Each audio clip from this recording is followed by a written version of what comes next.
안녕하세요. 방금 소개받은 김미성 강사입니다.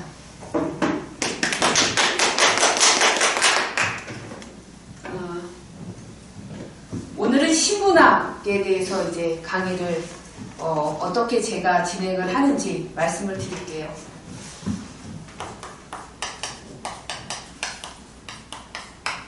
비문학 수업을 문제 유형별로 수업합니다. 이렇게 말씀을 드린 적이 있어요.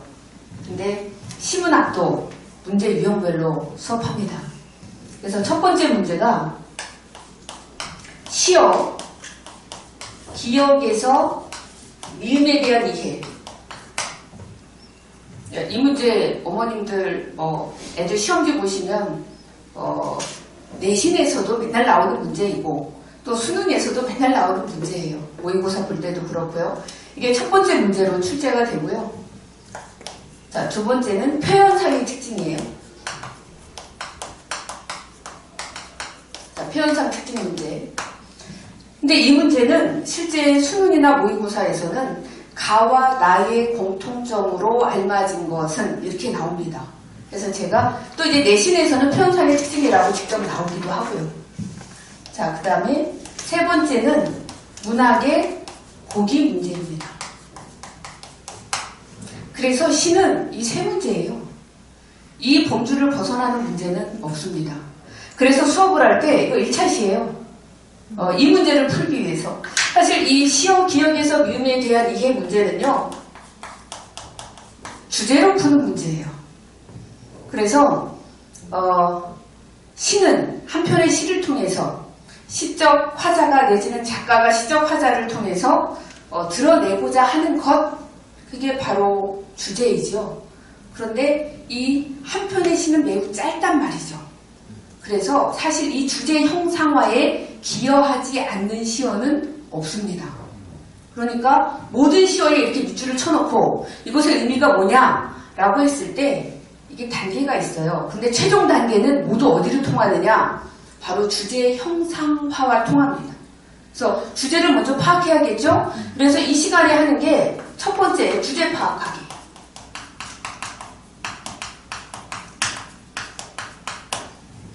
원래 수능이나 모의고사에서는 실제로 본인이 본 적이 없는 그런 시들도 많이 출제가 되죠.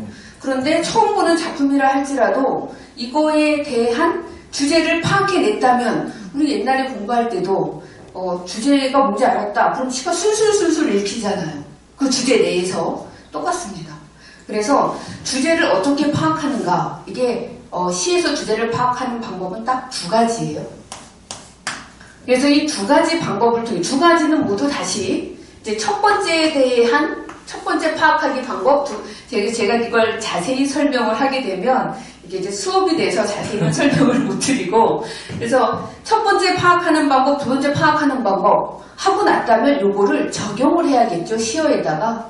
그래서 기억하고 이렇게 밑줄 친 시어가 나와 있다면 여기에 적용해서 이 시어의 의미를 풀어내는 방법이 또 3단계, 세 가지가 있습니다.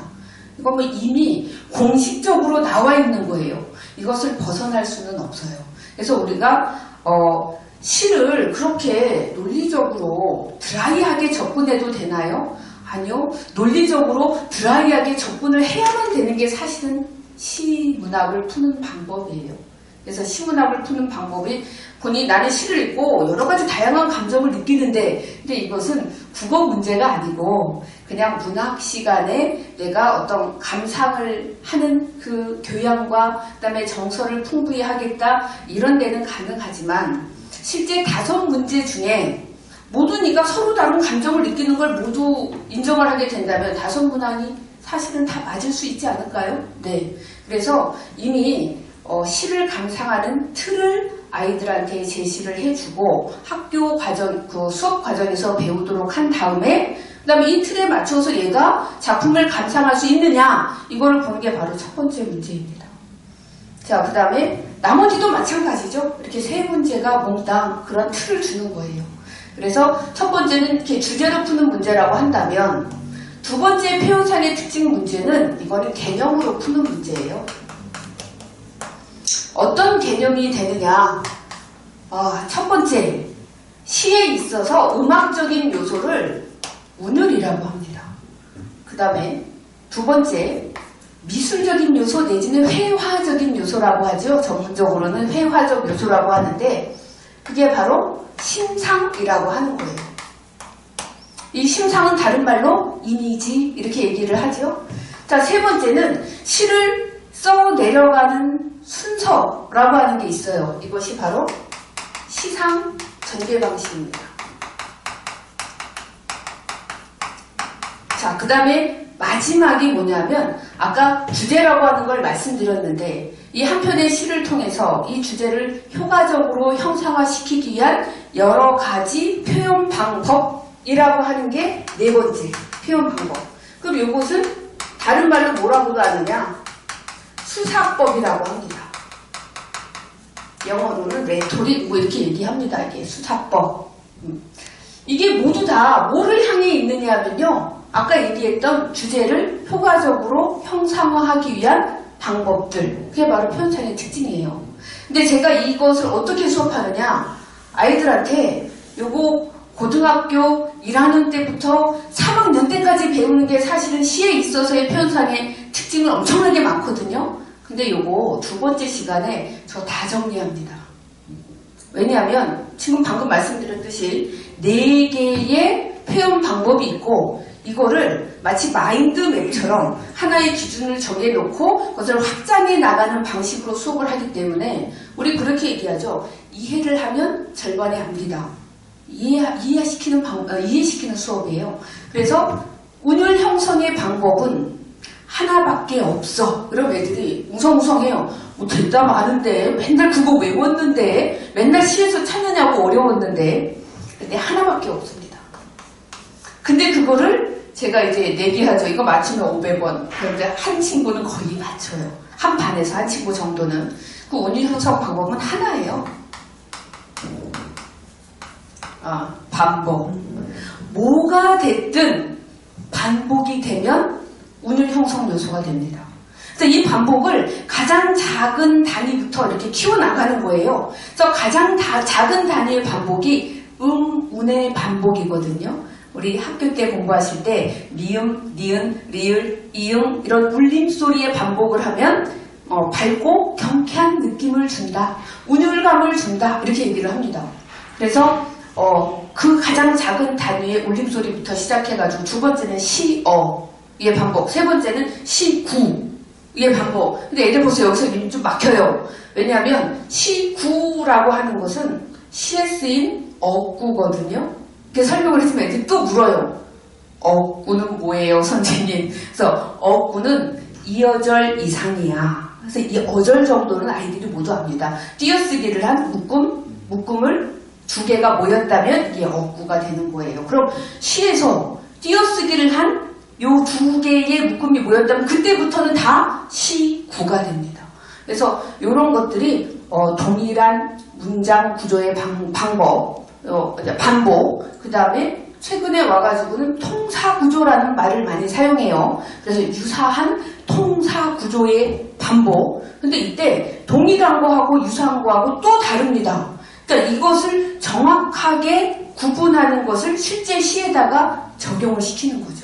그래서 이렇게 이것만 하더라도 그 다음에 시 연의 반복이 있어요. 그럼 애들이 바로 나와요. 수미상관요. 천년과 끝년 반복하면 수미상관 이렇게 되잖아요. 그러니까 이런 방식으로 요거 하나를 통해서 가장 작은 단위부터 쭉 하면 운율형성 요소 다 끝나요.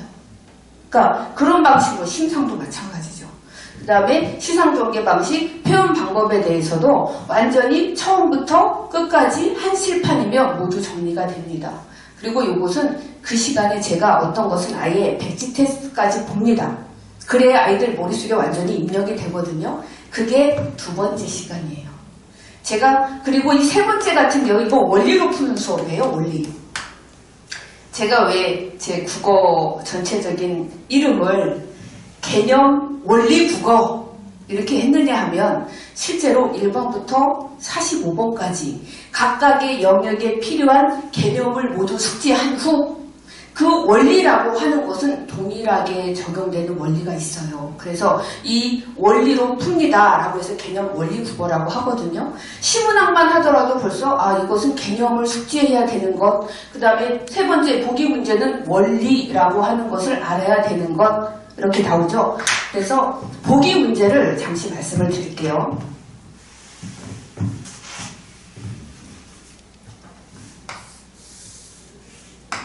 자, 이거 지문이에요. 그 다음에 다음 보기를 바탕으로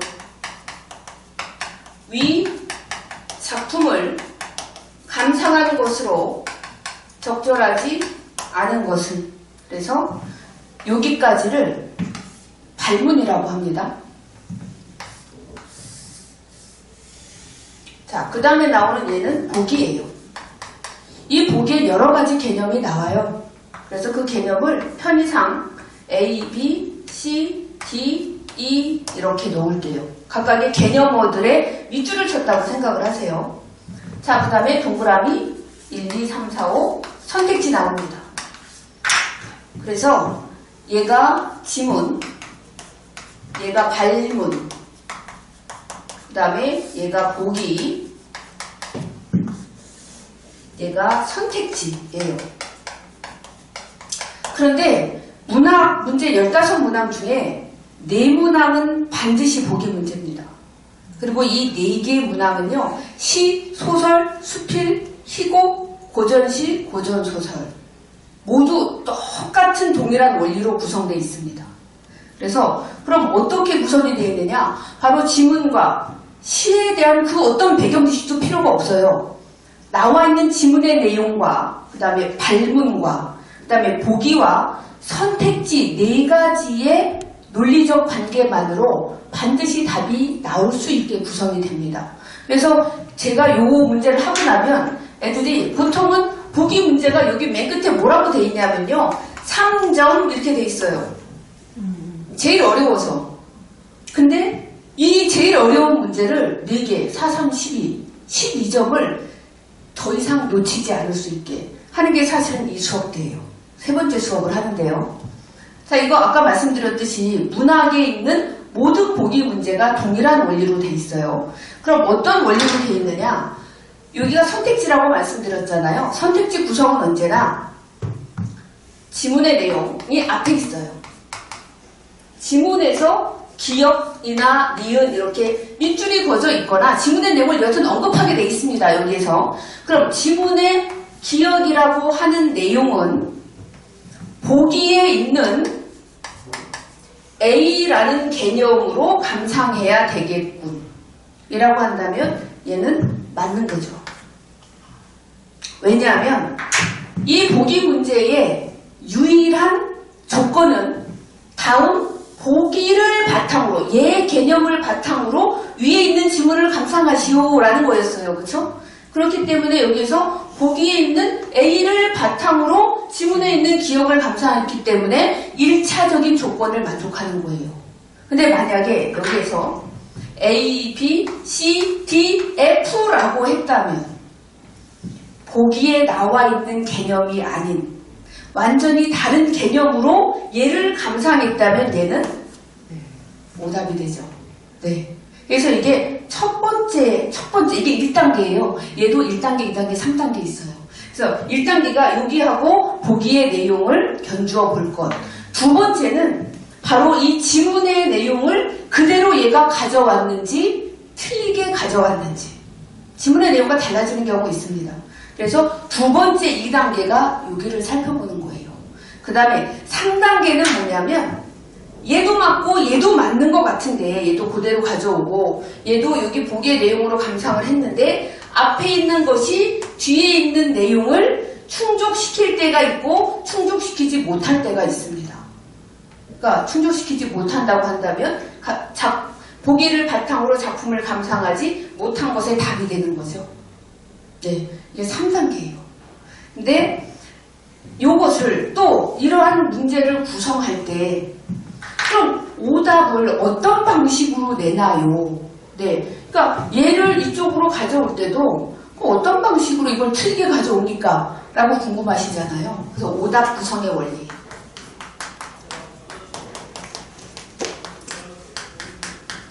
자, 제가 정말 엄청난 비밀을 알려드릴게요. 이게 오답 구성의 원리를 제가 10가지를 아이들하고 학습을 하는데요. 이 오답 구성의 원리 10가지는 이런 문학뿐만이 아니라 비문학, 그 다음에 화법과 작문, 심지어 문법 단위까지도 적용이 되는 거예요. 그래서 오답이 1, 2, 3, 4, 5, 그 다음에 6, 7, 8, 9, 10 10가지 구성의 원리가 있습니다.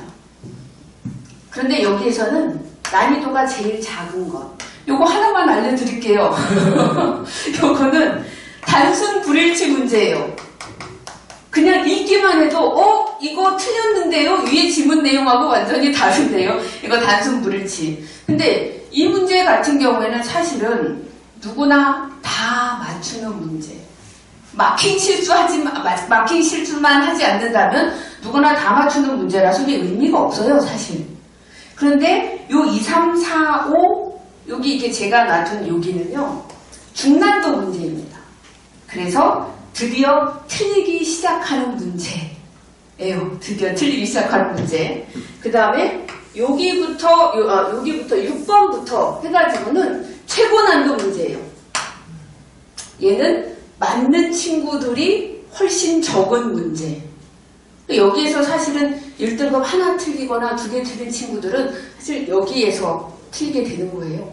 그래서 총 10가지가 있는데 제가 뭐 다 말씀드리는 시간도 없고 또 의미도 없고 해가지고 가운데 5번이요. 5번이요? 네. 5번. 네, 제가 항상 어느 수업이나 동일하게 이걸 얘기를 하고 있기 때문에 5번 한번 말씀드릴게요. 5번은요. 선후 바꾸기라고 있어요. 선후 바꾸기. 이게 무슨 얘기냐면 앞에 있는 얘기와 뒤에 있는 얘기의 순서를 바꿉니다. 근데 이게 고전소설에서 너무 많이 나와요, 이거. 고전소설은 어떤 시기별로 맨 앞에 보통은 시간적 순서대로 쓰는 게 고전소설의 가장 일반적인 패턴이거든요. 그런데 언제 주인공이 무슨 일 했다. 그 다음에 언제 와가지고 몇 살 때 또 무슨 일 했다. 라고 하는 이 줄거리를 쫓아오고 있는지 아닌지를 체크하거든요. 근데 얘를 바꿔놓습니다. 이게 고전소설이고, 현대소설에서는요, 먼저 현재의 이야기를 해요.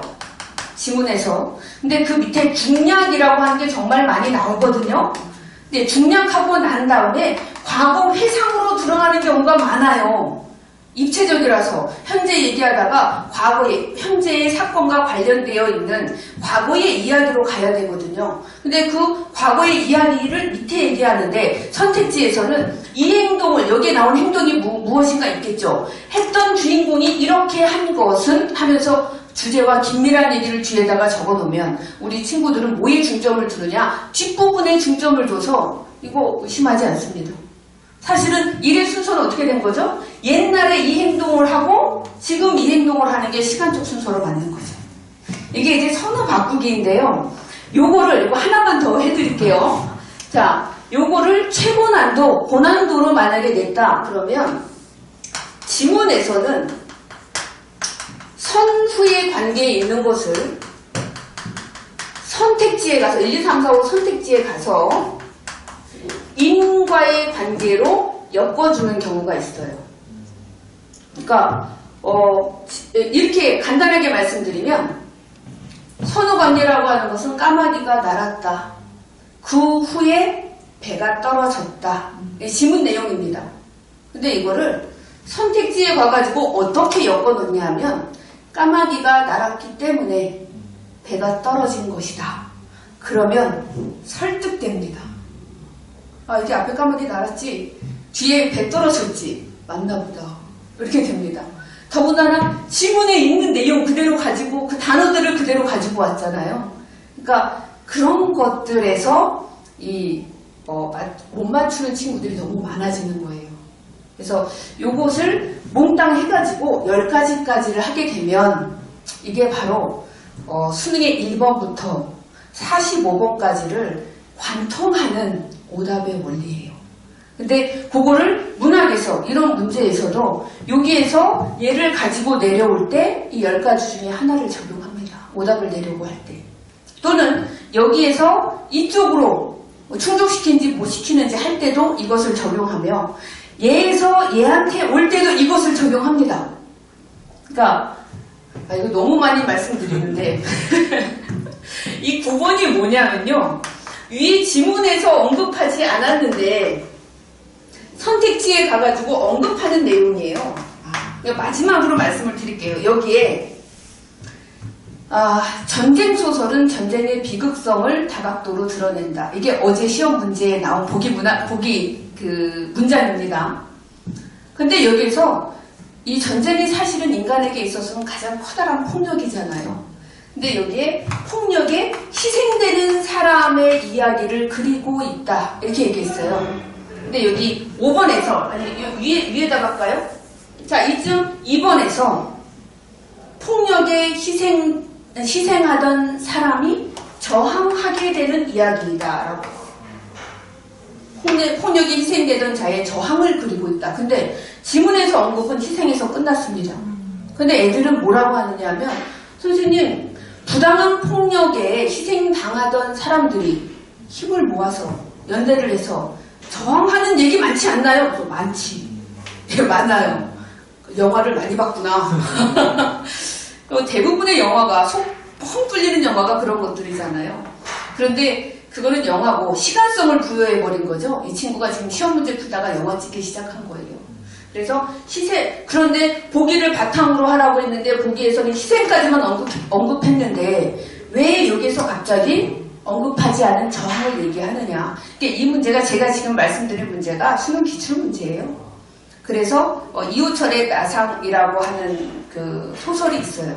근데 그 소설에서 두 형제가 나오는데 형이 약간 좀 정신적으로 정신지체야로 나오고 그러니까 동생이 같이 인민군의 포로가 됩니다.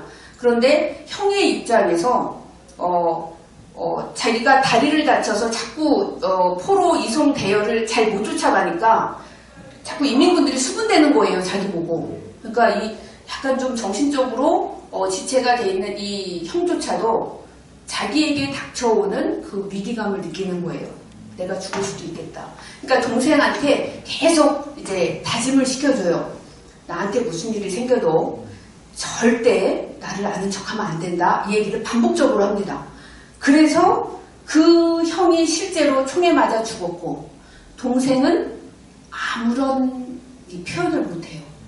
그리고 나중에 시간이 많이 흐른 뒤에 자기 친구한테 내 친구가 말이야 자기 형하고 같이 인민군 포로가 됐었는데 말이야 하는 이야기가 이렇게 진행되는 게 바로 이호철의 나상이에요. 근데 거기에서 형이 희생됐을 때 어떤 저항도 일어나지 않습니다.